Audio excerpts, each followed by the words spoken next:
Boa noite, gente.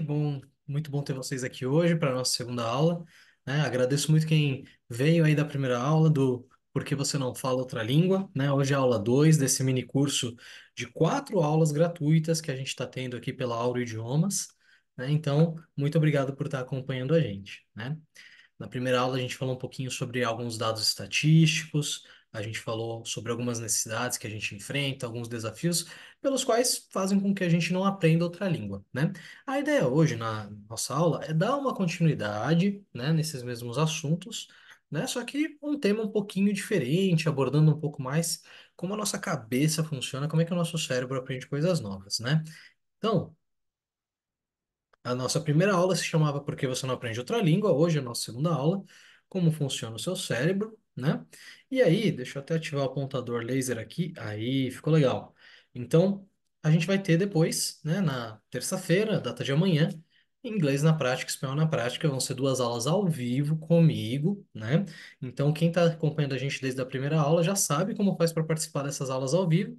É só clicar no link que está aqui abaixo na descrição do vídeo, tá? Com o grupo do WhatsApp, para que vocês tenham acesso ao link das aulas ao vivo, né? Tanto a de inglês quanto a de espanhol. As duas vão acontecer amanhã, terça-feira, tá? Então a de inglês vai acontecer às 7 horas e a de espanhol vai acontecer às 8 horas da noite, tá bom? E aí a gente vai conversar um pouquinho mais e dar continuidade aos assuntos que a gente tem abordado desde a primeira aula. Poxa, Rafael, eu perdi a primeira aula, né? Realmente não consegui assistir, não deu tempo, perdi o horário, perdi o link. Então, clica aqui também no link da descrição abaixo, você vai encontrar o link para a primeira aula, né? E aí você vai conseguir ver o curso completo, tá bom? Então, po- fiquem à vontade aí para participar das aulas ao vivo, tá? Na primeira aula, gente, a gente mostrou esse slide aqui para vocês, falando sobre os desafios que a gente tem para aprender um novo idioma. E a gente foi comentando, né, cada um desses desafios, cada uma dessas necessidades, né? A gente falou de tempo, o tempo é um desafio muito grande para aprender um novo idioma. A gente falou de motivação, a gente falou de timidez para começar a falar um idioma, né? A gente falou que muitas vezes o problema pode ser na memória, né? A prática também, a concentração. Muitos alunos me comentam que têm dificuldade de reter a informação, né? Eles falam que o que eles tentam colocar na cabeça, guardar de informação, acaba não sendo usado, não sendo praticado e acaba sendo esquecido, né? Na última aula, a gente falou sobre alguns desses desafios. A gente falou sobre necessidade, a gente falou sobre direcionamento, né? E a gente falou também um pouquinho de método, tá? Hoje a minha ideia é focar um pouco em outros desafios. A gente vai falar um pouco de concentração, memória, prática, né? E até mesmo motivação, tá? A gente vai falar um pouco desses desafios hoje e até o fim do curso eu quero abordar com vocês todos os desafios, né? Então eu vou deixar aí para as aulas ao vivo a gente abordar alguns desafios como, por exemplo, tempo, dinheiro, método, direcionamento, né? Então, até o fim do curso, a gente vai ter abordado todos esses desafios e a gente vai tentar desmistificar essas barreiras, tentar derrubar essas barreiras para que vocês se sintam à vontade de aprender um novo idioma, tá? Então, como eu falei, hoje, necessidade, memória, concentração, né, motivação, acho que hoje é o tema da aula hoje, tá? Como eu falei para vocês, o título da nossa aula é Como o nosso cérebro funciona, né? Como é que o nosso cérebro aprende? Querendo ou não, toda informação de uma nova língua que a gente está aprendendo, obrigatoriamente vai passar pelo nosso cérebro. Eu não sou um psicanalista, um psiquiatra, um neurologista, não sou nada disso, não sou um profissional dessa área, né? Longe disso, na verdade.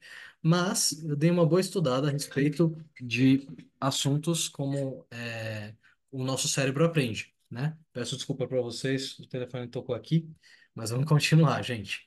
Então, vou passar aqui para vocês um vídeo que é bem curtinho, né? Que fala um pouco sobre como é que o nosso cérebro aprende, né? De maneira assim, realmente física, tá bom? Então, vamos lá.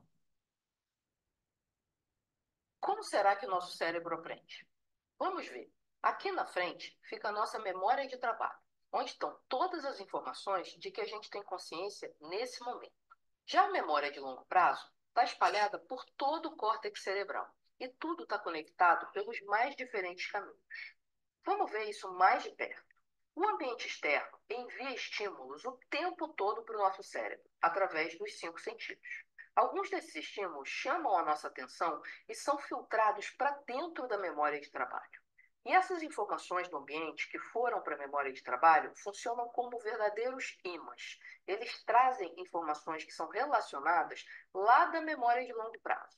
E nesse momento a mágica acontece. Quando a gente raciocina, as informações novas e as antigas começam a se conectar.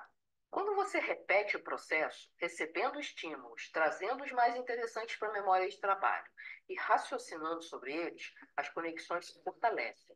Com mais repetição, as conexões vão ficando cada vez mais fortes. Até que chega uma hora que as conexões transformam aquelas informações que antes eram novas. E aí, elas passam a fazer parte da nossa memória de longo prazo. Ou seja, agora elas são informações que você já sabe. A partir daí, a sua memória de trabalho está liberada para receber novas informações e processar novas aprendizagens. E aí, você gostou desse vídeo? Muito bom, né? Esse vídeo me explica de uma maneira bem fácil, bem intuitiva, sobre um pouco sobre como o nosso cérebro aprende novas informações, né? A gente pode deixar assim sumarizado, né, resumido, de que o nosso cérebro, ele tem dois tipos de memória. Memória de curto prazo, né, que também é conhecida como memória de trabalho, né? E essa memória de curto prazo, eu entendo que é a que a gente mais utiliza, né? São informações que a gente precisa usar dia a dia, né? Um número de telefone, uma informação para dizer para alguém, né? Uma história para contar sobre o nosso dia. É uma memória que ela fica no nosso cérebro, né?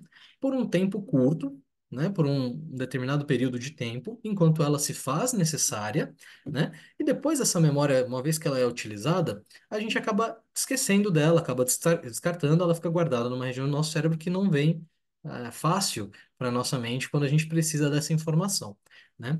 Essa memória de trabalho, ela é muito utilizada no dia a dia para a gente fazer nossas tarefas, né? Lembrar de como escovar os dentes ali na hora, tal, né? Lembrar de uma informação rápida, responder uma pergunta.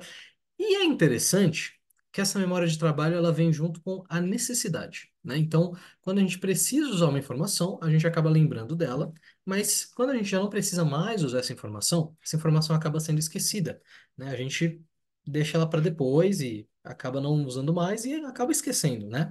E é muito interessante que o nosso sistema de ensino, né? Eu não digo só no Brasil, mas no mundo inteiro, a gente está muito adaptado a utilizar apenas a memória de trabalho. Como assim, Rafael, apenas a memória de trabalho?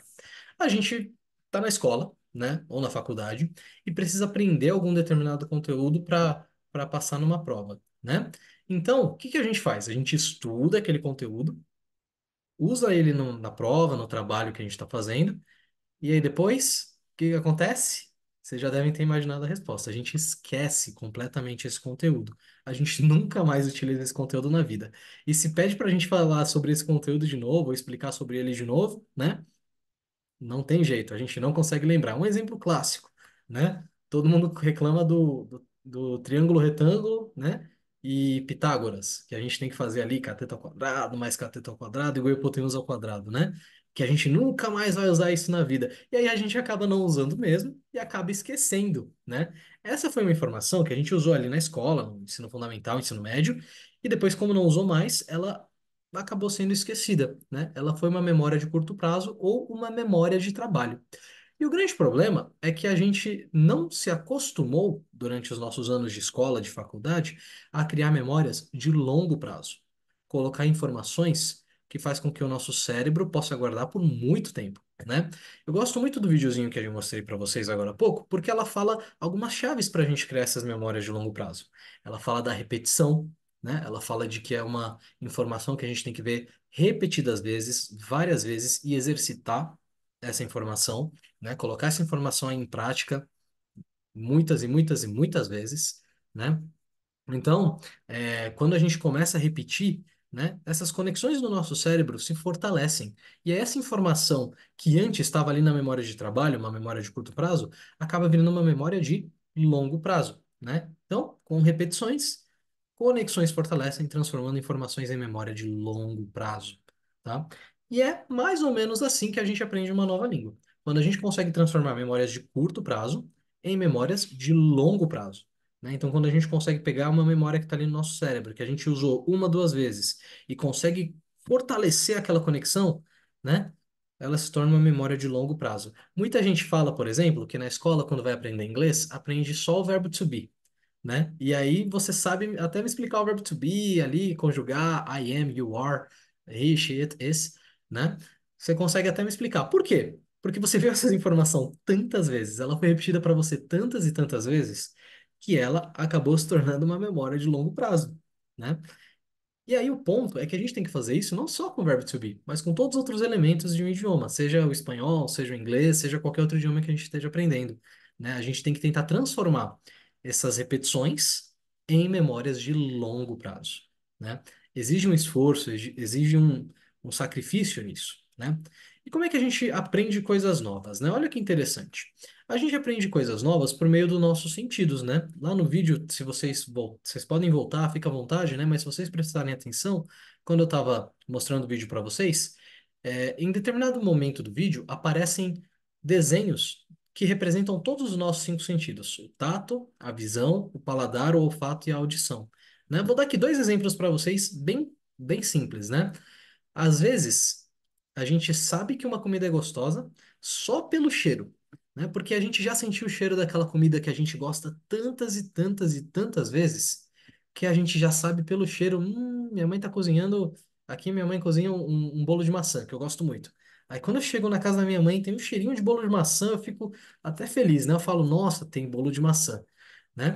É uma memória que eu criei por meio de um dos meus cinco sentidos, no caso, o olfato, né? Existem memórias que a gente cria desde pequenininho. Por exemplo, você colocar a mão no forno quente, né? Então, quando a gente é criança, a gente vai lá, bota a mão no forno quente e aprende que nunca mais deve fazer isso, né? Até coloquei aqui uma imagem de uma pessoa que vai tirar uma bandeja de biscoitos do forno com uma luva de cozinha, né? Então, grande parte do nosso aprendizado e das nossas memórias vem por meio dos nossos cinco sentidos: tato, visão, paladar e olfato. E essas memórias que se criam por meio dos sentidos, elas são muito difíceis da gente poder tirar do nosso cérebro, né? Quando a gente está usando os cinco sentidos assim em conjunto, né? Não apenas um sentido, é muito difícil tirar uma memória do nosso cérebro, né? Por exemplo, a comida gostosa. A gente está usando a visão para ver a comida, né? Entender se ela tá bem cozinhada, se ela não tá. A gente está usando o olfato, né, para poder captar aquele odor gostoso da comida. A gente, obviamente, está usando o paladar na hora de experimentar a comida, né? E por isso que fica uma memória tão boa e tão gostosa de comidas que a gente gosta muito, porque a gente está usando vários sentidos, né? E a mesma coisa serve para aprender qualquer coisa na vida, gente. Quando a gente está usando mais sentidos, né, mais dos nossos sentidos, aguçando mais os nossos sentidos, a gente memoriza melhor as informações que estão sendo prestadas para nós. Então, um exemplo, né? A gente costuma aprender numa sala de aula apenas com o sentido da audição, né? A gente ouve, ouve, ouve, ouve, ouve, e quando a gente percebe, nossa mente já está ali em outro planeta, já divagamos, já perdemos a concentração, e aí é muito mais difícil criar aquela memória de longo prazo, né? Porque a nossa audição está entrando aqui, está passando aqui na nossa memória de curto prazo e, ó, saindo ali pelo outro ouvido, né? Amanhã já não lembro mais nada. Então, realmente é importante usar os sentidos no aprendizado, né? Os nossos sentidos são o que vai fazer a gente aprender melhor, tá? O nosso cérebro, né, ele funciona como uma balança, né? Ele funciona com recompensa ou com esforço, né? A gente recebe estímulos de recompensa ou de esforço. Se a gente for voltar ali no exemplo do forno quente, né? É um estímulo de dor, ok? A gente foi lá, opa, nosso cérebro detectou que é dor, né? E aí ele pendeu a balança para o lado da dor. Ah, se eu for comer uma comida bem gostosa, o nosso cérebro entende que é uma recompensa, então ele vai pender a balança para o lado da recompensa, né? Só que a mesma área do nosso cérebro que sente essa recompensa é a mesma área que sente essa dor. Então é o mesmo lugar do cérebro que trabalha recompensa e dor, né? E aí é interessante que o nosso cérebro ele sempre vai trabalhar para regular essa balança, para que essa balança esteja equilibrada, para que as recompensas que a gente esteja tendo sejam proporcionais à dor ou esforço que a gente está fazendo. né? Então, quando a gente usa os nossos sentidos, a gente vai ter acesso a uma recompensa ou a um esforço, uma dor. E aí o cérebro vai sempre trabalhar para que ambos sejam ali equilibrados, né? E aí essa relação de esforço e recompensa, né, vai ser o que vai nos ajudar, nos motivar a criar novas memórias, né? Quando a gente se esforça, quando a gente busca um novo conhecimento, dá aquela dorzinha na cabeça, sabe? Que até parece que está saindo fumaça do nosso cérebro, né? Mas ao momento que a gente recebe esse conhecimento, passa a entender, nosso cérebro cria um mecanismo de recompensa, né? Proporcional a esse esforço que a gente fez, proporcional ao estímulo que a gente colocou no nosso cérebro. Porém, o que tem acontecido muito na nossa sociedade hoje em dia é que é muito difícil fazer esse esforço, sentir essa dor, e é muito fácil conseguir a recompensa. Como assim, Rafael? A gente está vivendo num mundo, hoje em dia, onde as recompensas são muito fáceis para nós. Hoje, a gente tem muitos mecanismos de recompensa. Estou mostrando aqui alguns para vocês, né? A telinha do nosso celular, por exemplo, né? Nosso celular, ele gera muita recompensa na gente. A gente começa ali, entra no Instagram, fica ali, só 10 minutos. Vou olhar o que que tem aqui. E quando vê, tá lá rolando, rolando, rolando vídeos e informações, né? E esses estímulos, né, de ver o vídeo, de dar uma risada, né, de ver um vídeo legal, de prender nossa atenção, eles estão gerando no nosso cérebro recompensa. Quando eu vou comer uma comida, como por exemplo um chocolate, um hambúrguer, né? São comidas muito calóricas, né? E possuem substâncias que dão prazer ao nosso cérebro, né? Isso está gerando também recompensas no nosso cérebro, tá? Quando eu vou ver um filme na Netflix, uma série, né, que eu não consigo parar de ver, eu vou dormir 5 da manhã porque eu quero assistir mais um episódio, só mais um episódio daquela série que tá tão legal, né? Também recompensa, um videogame recompensa, né? Nosso cérebro tá sendo bombardeado por recompensa. Mas, poxa, Rafael, receber recompensa no cérebro não é uma coisa boa, né? Depende.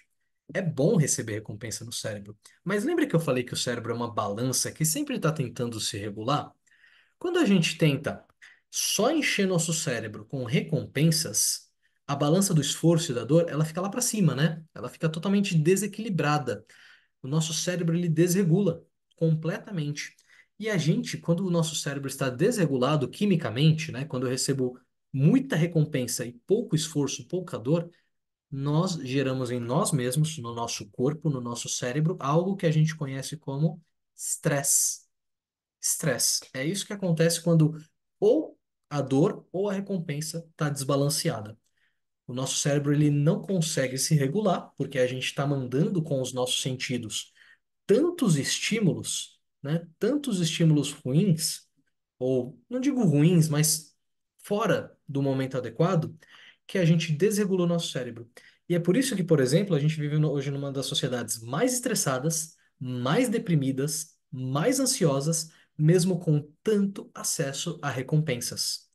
A gente tem mais acesso a recompensas do que a gente jamais teve na história da humanidade. E aí, isso gera um desequilíbrio e por isso as pessoas andam tão ansiosas, andam tão deprimidas e tão estressadas, porque os cérebros estão desregulados. Nós só estamos recebendo recompensas a todo momento, né? E isso é extremamente negativo. Não é a recompensa em si o problema, senão a maneira como nós botamos ela dentro do nosso cérebro. E o problema é que quando a gente recebe muita recompensa, muita recompensa, muita recompensa, é muito difícil voltar a balancear o cérebro. Ou seja, o esforço para fazer algo que talvez é difícil, é duro, dá trabalho, é muito maior, muito mais complicado, né? É muito difícil fazer um esforço. Por exemplo, para estudar numa nova língua.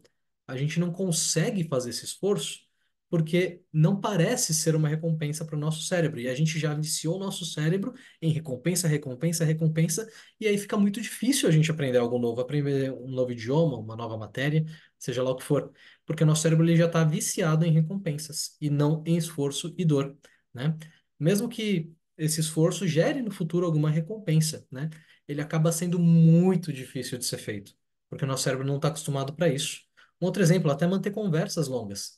Vocês já conversaram com aquela pessoa que estão trocando uma ideia aqui e a pessoa não sai do celular? Ou ela, não, pera aí um pouquinho que eu vou ver uma mensagem, né? E fica todo momento dentro com a cara enfiada no celular, né? Isso é porque a balança dessa pessoa provavelmente está muito ali na recompensa do celular, né? No conteúdo que está vendo ali passando a cada momento. E aí a pessoa não consegue manter, por exemplo, uma conversa para ela parece difícil, parece chato, né? Parece duro, porque exige um esforço, né? Exige uma dor, de certa forma, né? Ou até mesmo trabalhar, né? As pessoas hoje em dia estão até com dificuldade de se concentrar no seu próprio trabalho, né? Por causa de tantas recompensas disponíveis ao redor, né? E é por isso que a gente tem que tomar tanto cuidado com essas recompensas. Muitas vezes o nosso cérebro, ele não está conseguindo se concentrar, a nossa memória não está conseguindo ser exercitada de forma correta, porque a gente está só usando recompensas, né?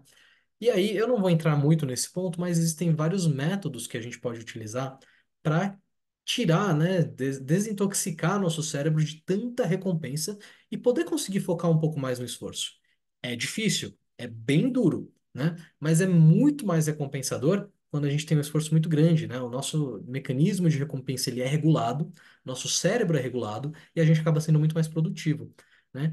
Então, eu vejo que um dos principais problemas hoje, né, de concentração, de memória, de dificuldade de aprendizado, é por causa da inúmera quantidade de recompensas, né? Quando a gente tem muito mais recompensa do que trabalho, esforço e dor para aprender alguma coisa. Nossa, que interessante, né, Rafael? Então significa que aprender um idioma precisa ser difícil? Não, não concordo com isso também. Não precisa ser algo super difícil.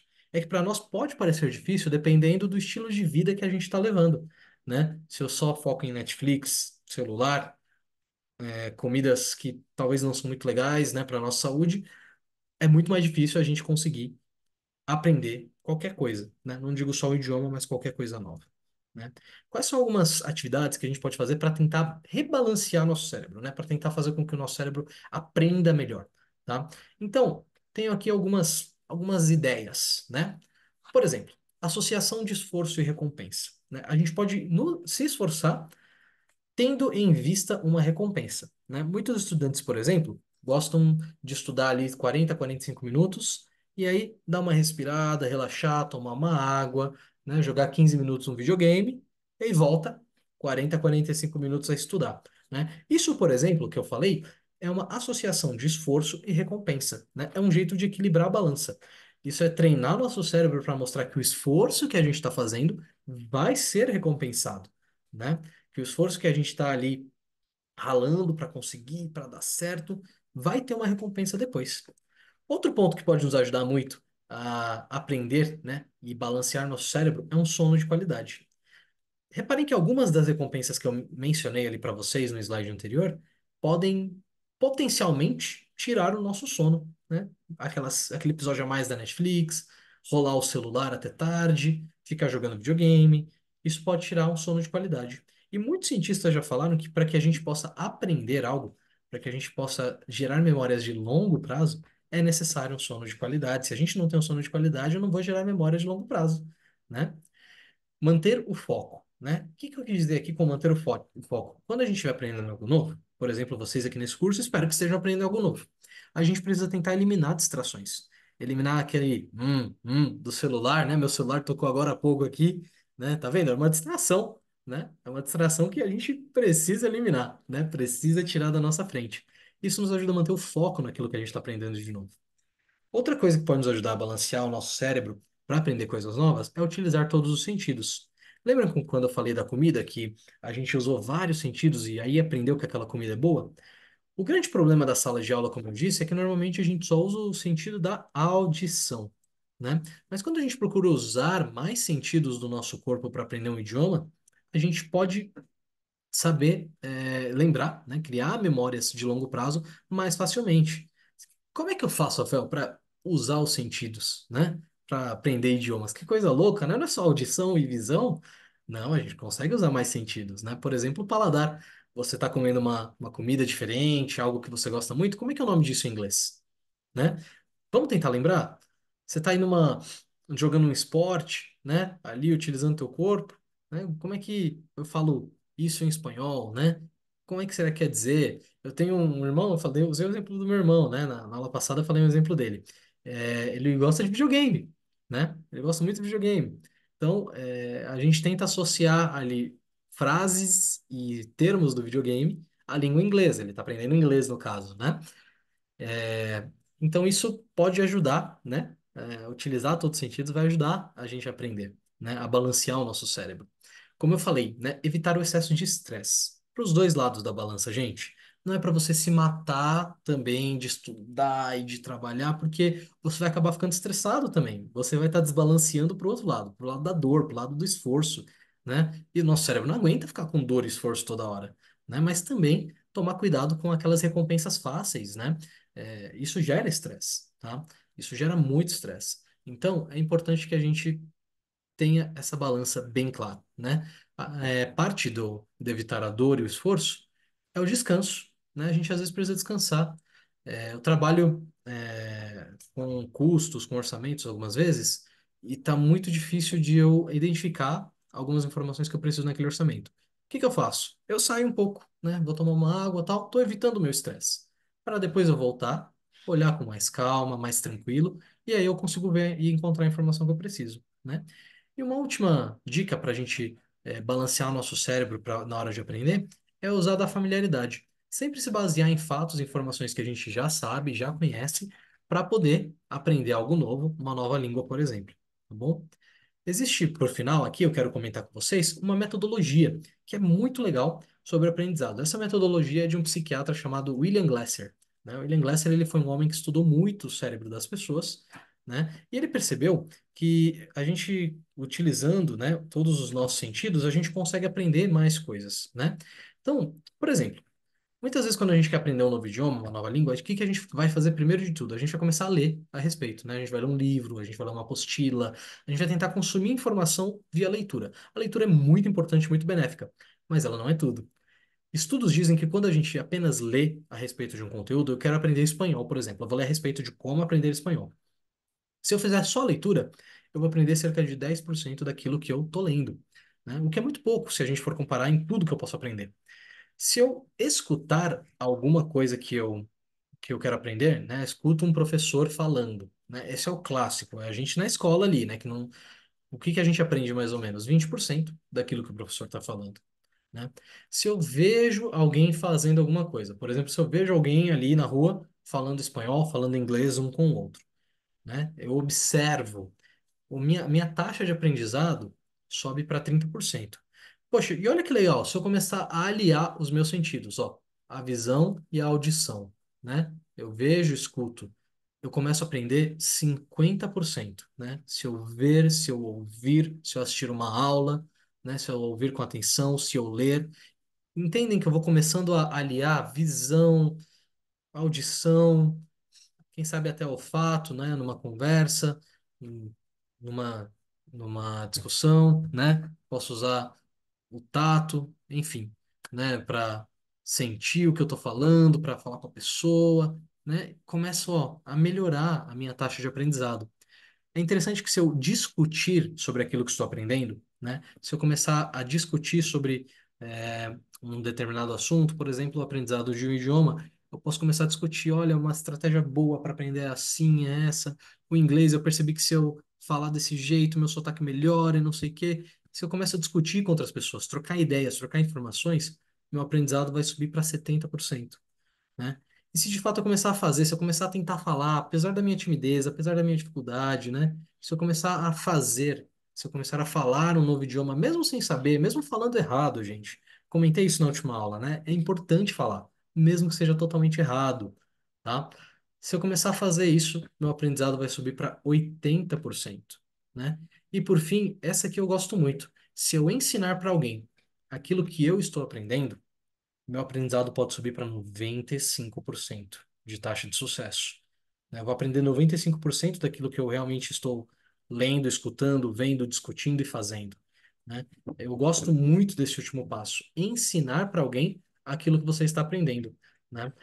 Acredito que a grande maioria de nós aqui na aula hoje já tivemos a oportunidade de ensinar para alguém alguma coisa, né? Quando a gente pode ensinar para alguém alguma coisa, a gente percebe que depois que a gente ensinou, a gente tem um domínio muito melhor daquele assunto, né?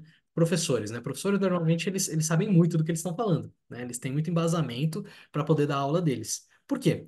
Porque eles ensinaram aquilo tantas e tantas e tantas vezes que ficou gravado na memória de longo prazo deles, né? Deixou de ser uma memória de trabalho e virou uma memória de longo prazo. Por isso, professores conseguem sempre articular sobre um assunto com muita facilidade, né? Então, ensinar sobre o que nós estamos aprendendo é muito importante.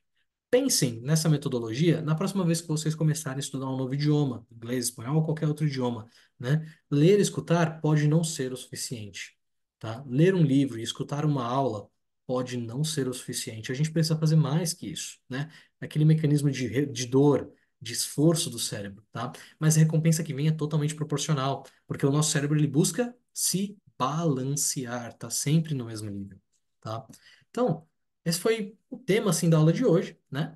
Vem aqui a segunda senha, tá? A gente, para quem está acompanhando aí nossa aula desde a primeira aula, né, nos cursos, perdão, desde a primeira aula, a gente teve uma senha ali na primeira aula para um presente que eu vou oferecer para vocês ao fim das últimas aulas, né? Que vão ser amanhã, inglês e espanhol ao vivo, tá? Então, depois da aula de inglês, depois da aula de espanhol, vocês vão ter acesso a uma informação que vai dar para vocês um presente da aula de idiomas para vocês, tá bom?